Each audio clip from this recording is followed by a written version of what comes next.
할렐루야. 아멘. 저희가 지난 두 주 동안 이제 영적 전쟁에 대해서 함께 말씀을 나눴습니다. 첫 번째 시간에는 저희 기도에 대해서 말씀을 나눴습니다.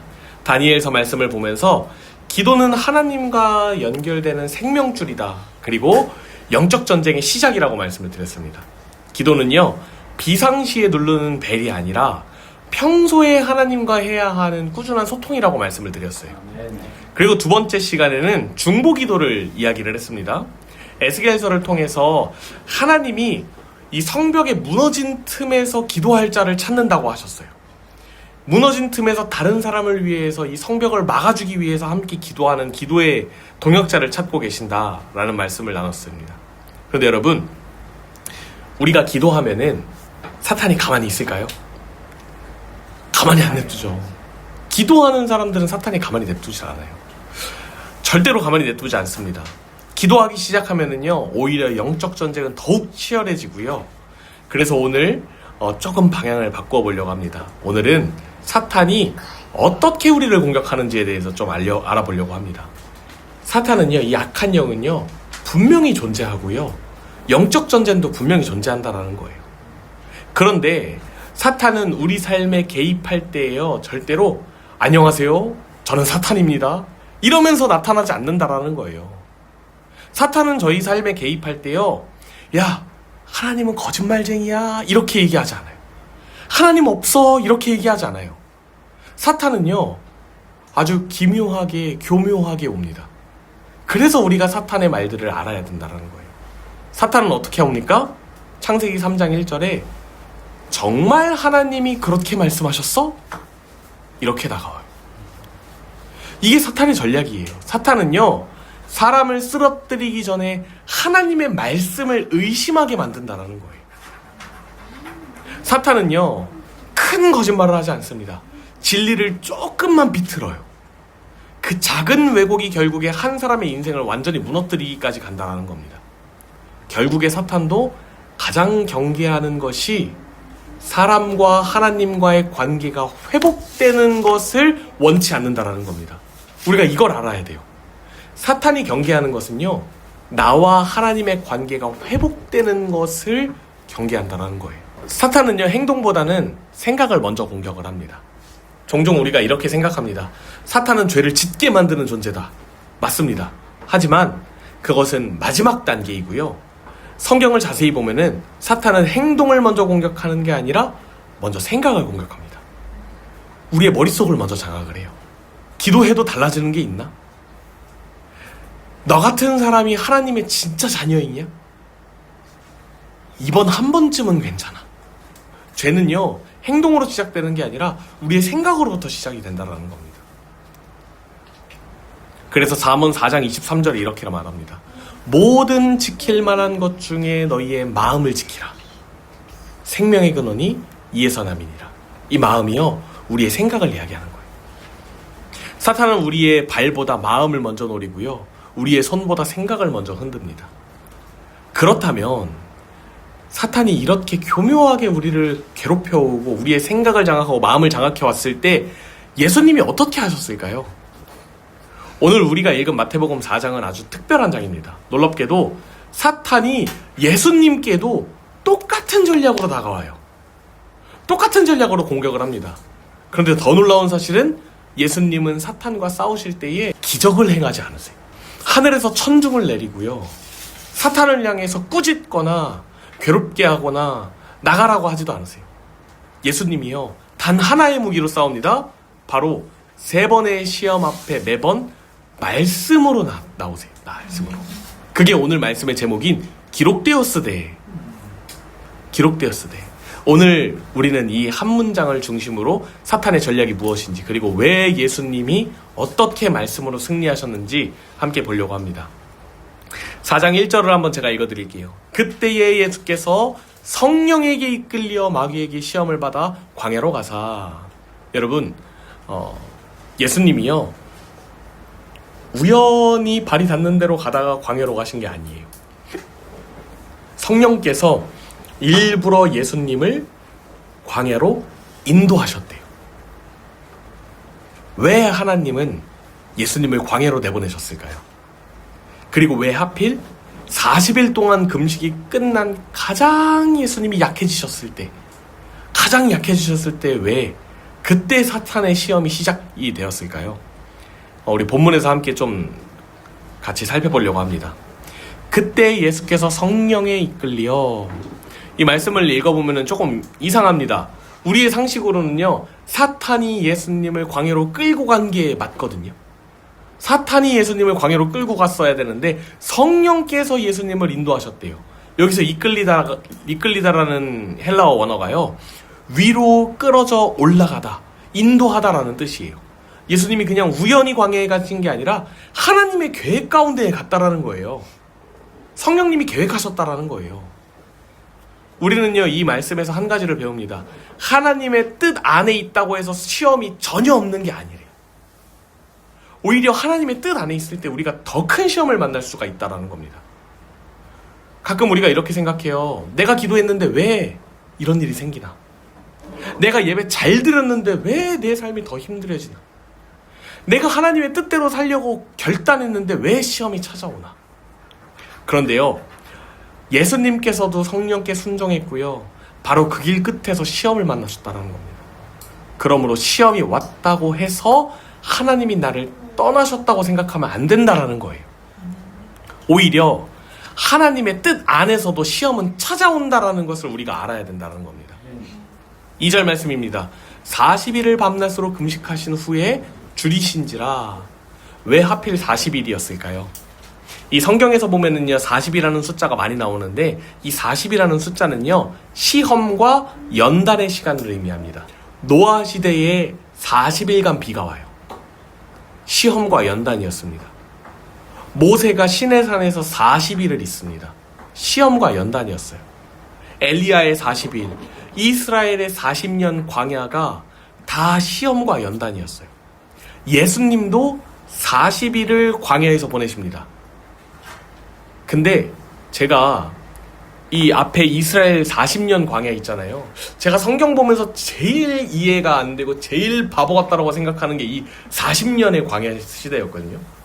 아니, 하나님이 불기둥이랑 구름기둥으로 인도하시고 매일 만나가 떨어지고 메추라기가 떨어지는 걸 경험하면서 어떻게 하나님을 못 믿고 40년을 뺑글뺑글 돌까?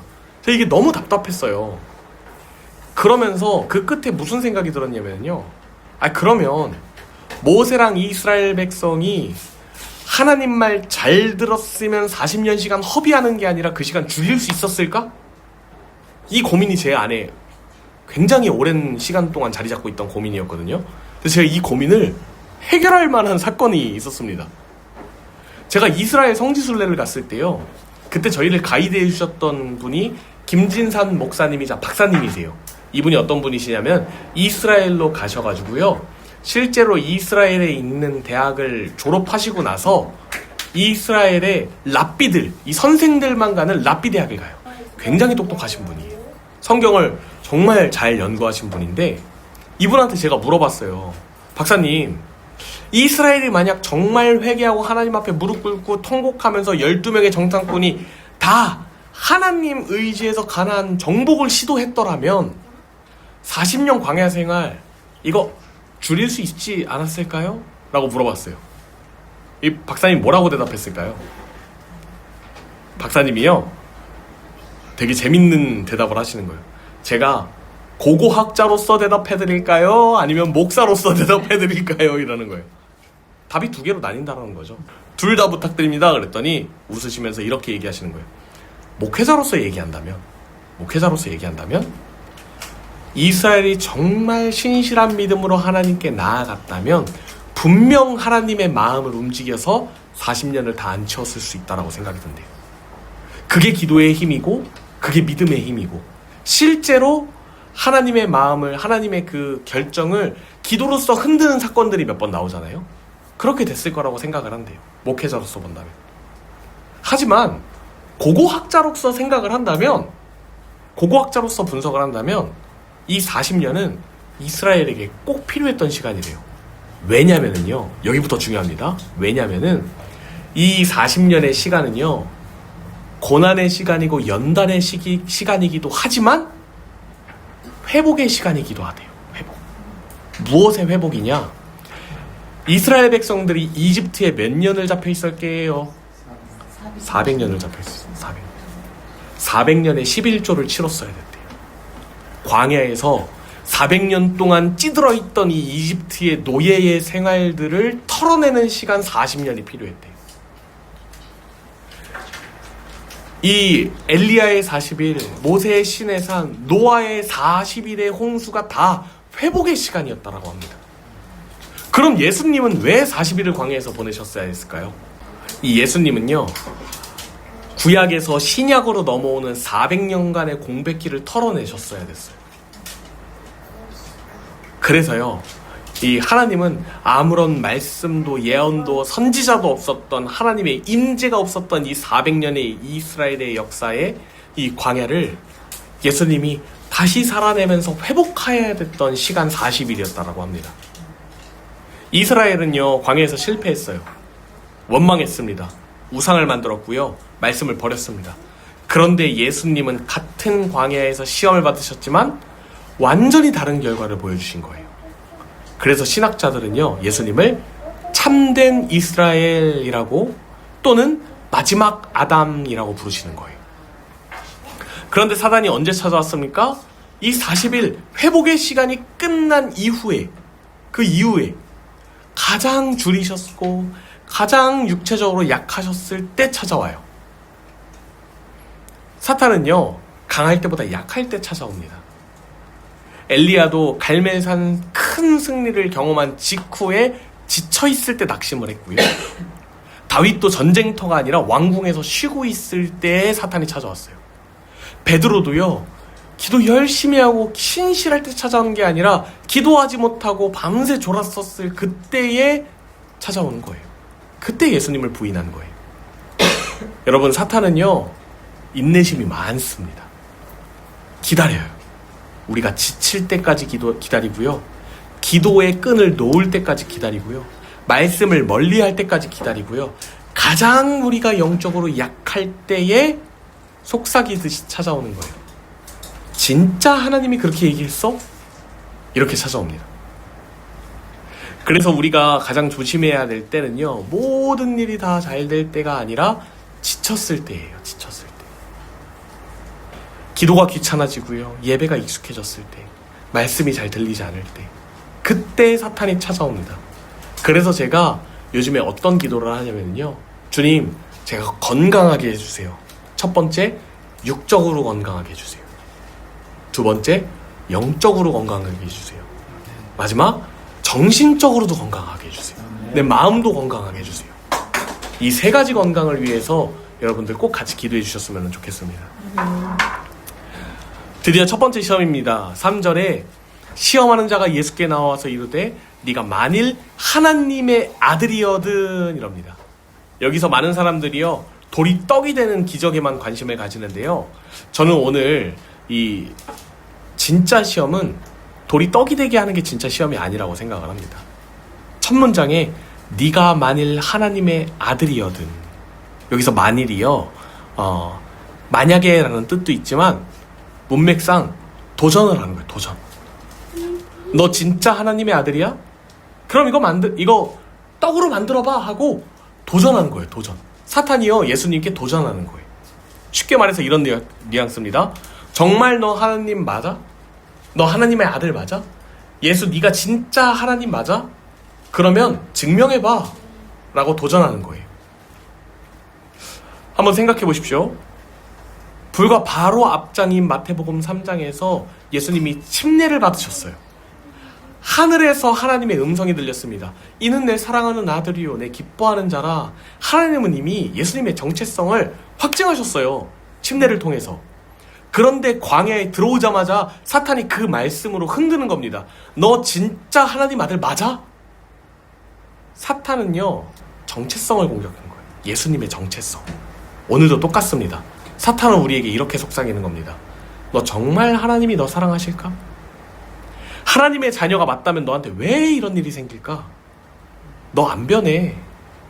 너 똑같이 실패할 거야. 익숙하지 않습니까? 오늘도 우리는 이런 생각을 자주 해요. 그래서 성도는요, 죄와 싸우기 전에 정체성의 싸움을 먼저 해야 된다는 겁니다. 내가 하나님의 자녀라는 정체성 싸움을 해야 된다는 거예요. 그때 예수님이 어떻게 반응하셨을까요? 짧게 얘기하십니다. 기록되었으되. 어디에 기록되어 있죠? 구약의 신명기에 기록되었으되, 예수님은 사탄의 시험에 힘이나 권세나 능력이나 돈이나 시간이나 그런 것들로 굴복시킨 것이 아니라 말씀으로 굴복시키신 거예요. 아멘. 기록되었으되. 여러분, 여기서 두 번째 시험부터는 이야기가 조금 충격적으로 바뀝니다. 많은 성도들이 오해를 해요. 아, 역시 예수님 구약 성경 다 외우고 계시는구나. 사탄은 성경 모를 것이니 예수님 무조건 승리지. 아닙니다. 본문 보세요. 두 번째 시험에서 사탄이 뭐라고 얘기하시는지 아세요? 기록되었으되.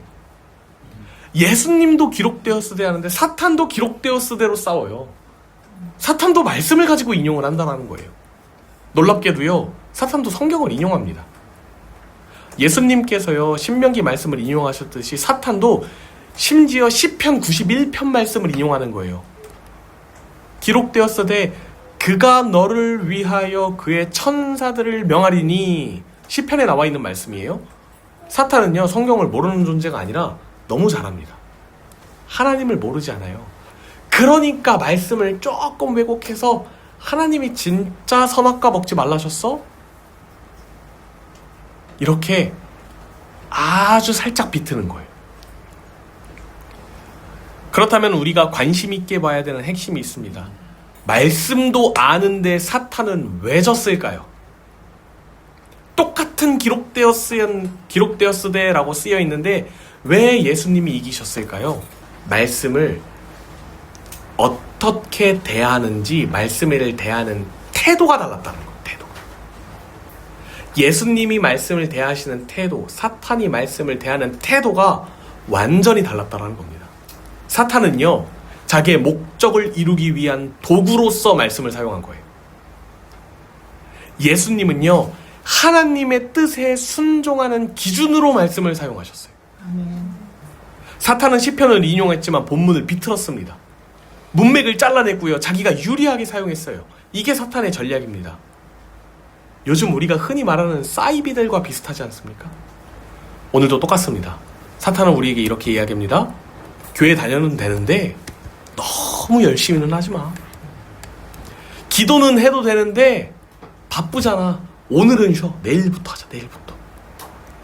말씀은 좋은데 현실이 더 중요하잖아. 용서해야 되는 거 맞기는 한데 이 사람은 예외야. 얘는 안 돼. 얘는 절대 안 돼. 들으면은 맞는 것 같지만 조금씩 왜곡이 있다라는 거예요. 예수님은 어떻게 하셨습니까?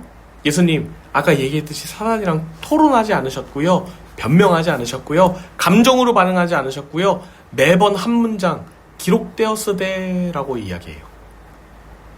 이게 헬라어로요, 게그랍타이라고 하는데요, 이 단어가 진짜 중요한 단어예요.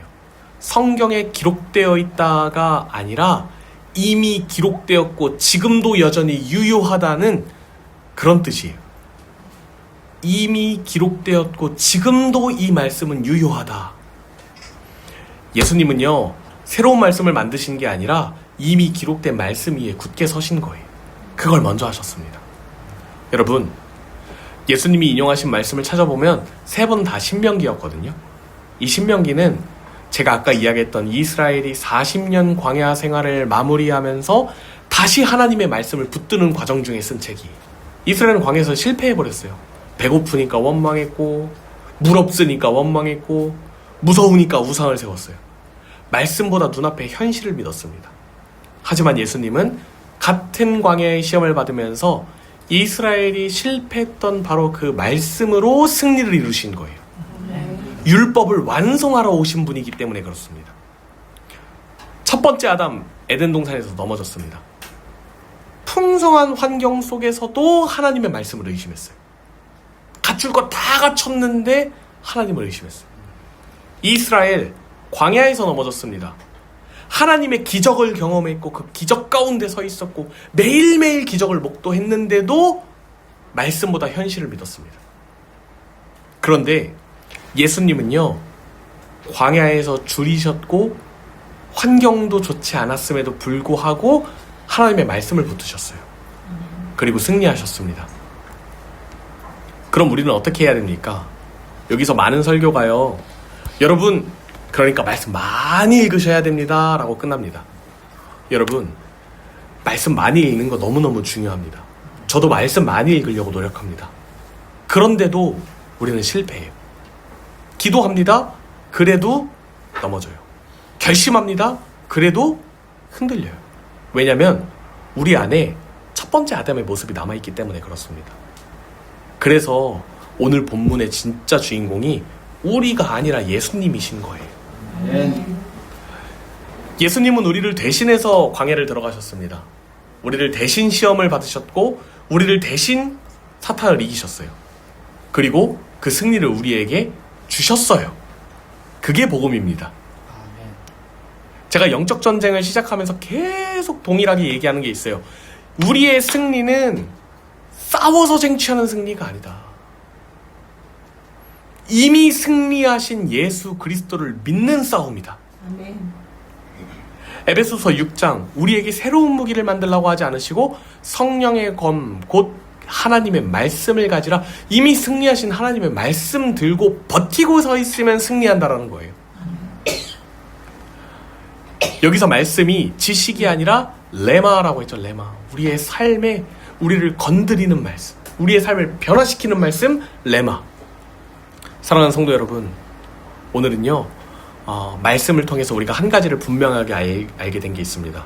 사탄은 지금도 우리를 끊임없이 괴롭히고 역사하고 있어요. 지금도 우리를 공격하고요, 지금도 우리를 괴롭게 합니다. 하지만 한 가지 기억하길 바랍니다. 사탄은요, 창조자가 아니에요. 사탄은요, 새로운 것을 만들어내지 못합니다. 광야에서 사용했던 방법, 아담에게 사용했던 방법, 예수님께 사용했던 방법을 오늘도 똑같이 우리한테 사용하기만 할 뿐이에요. 먼저 생각을 흔들고요, 말씀을 의심하게 하고요, 내가 하나님의 아들이라는 정체성을 흔들어 버립니다. 그리고는 죄를 짓게 만들고, 그리고 우리를 하나님에게서 멀어지게 만듭니다. 그런데 오늘 본문은 사탄보다 더 중요한 분이 계십니다. 바로 예수 그리스도. 아멘. 예수님은요, 첫 번째 아담이 실패하셨던 자리에서 승리하셨고요, 이스라엘에 실패했던 광야의 자리에서 승리하셨습니다. 아멘. 그리고 우리를 대신해서 사탄을 이기셨고, 우리는 예수님처럼 되려고 애쓰는 사람이 아니라 이미 승리하신 예수님을 따라가는 사람들, 아멘. 이게 복음이라는 것을 오늘 배웠습니다. 예수님이 광야에서 승리하셨을 때요, 그 승리는 예수님만을 위한 승리가 아니었어요. 예수님을 믿고 따르는 모든 사람, 모든 크리스찬들의 승리였습니다. 예수님께서 십자가에서 죄를 이기셨을 때 그 승리는요, 우리의 승리였어요. 예수님이 부활하셨을 때 그 부활의 승리는요, 우리의 승리였다라는 거예요. 그러므로 영적 전쟁은 패배할까봐 두려워서 싸우는 전쟁이 아니라 승리하신 왕을 따라가는 싸움이라는 거예요. 아멘. 성령께서 내 삶 가운데에서 살아 움직이게 하시는 그 말씀, 기록되었으되, 말씀을 붙들어야 합니다. 읽기만 하는 말씀이 아니라 붙드는 말씀입니다. 암송하는 말씀이 아니라 순종하는 말씀이고요, 지식이 아니라 생명되는 말씀입니다. 사탄이요, 우리한테 오늘도 너는 안 된다, 실패할 거야, 기도해도 소용없다라고 우리를 감정적으로 흔들 때에 감정으로 대답하지 마십시오. 우리가 예수님처럼 대답하기 바랍니다. 우리 함께 따라해 볼까요? 기록되었으되 나는 하나님의 자녀다. 기록되었으되 나는 하나님의 자녀다. 기록되었으되 하나님은 나를 떠나지 않으신다. 기록되었으되 하나님은 나를 떠나지 않으신다. 기록되었으되 주께서 나와 함께 하신다. 기록되었으되 주께서 나와 함께 하신다. 기록되었으되 내 은혜가 우리에게 족하다. 기록되었으되 내 은혜가 우리에게 족하다. 기록되었으되 내가 세상 끝날까지 너희와 함께 있으리라. 기록되었으되 내가 세상 끝날까지 너희와 항상 함께 있으리라. 이것이 성령의 검, 말씀의 능력입니다. 아멘. 제가 아까 전에 이야기했죠. 성경 많이 읽으라고 얘기하지 않겠다고요. 대신에 제가 한 가지 또 숙제를 드리려고 합니다. 성경 5장 읽으라는 것도 아니고요.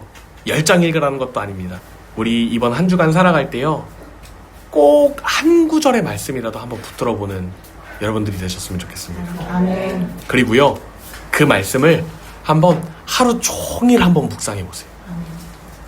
출근하면서, 운전하면서, 설거지하면서, 잠들기 전에 꼭 한 구절의 말씀이어도 좋으니 그 한 구절, 내 마음을 울리는 한 구절의 말씀을 꼭 찾아서 하나님과 소중한 교제를 나누시는 한 주가 되기를 바랍니다. 왜냐면은요, 말씀이 마음에 채워지면 채워질수록 거짓이 설 자리를 잃게 되기 때문입니다. 그래서 사탄이 우리의 마음을 쥐고 흔들 때, 내가 힘들고 괴롭고 어지러울 때는 사탄을 쫓아내는 거에 집중하기보다 말씀을 우리 마음에 새기는 걸 집중하시는 여러분들 되기를 바랍니다. 하나님은, 하나님의 말씀은 오늘도 우리의 마음에 진리를 선포하십니다. 어떤 소리를 더 오래 들을지는 우리들의 선택이라는 거예요. 부디 이번 한 주 예수님처럼 기록된 말씀 위에 굳게 서는 성도가 되시기를 주님의 이름으로 축복합니다.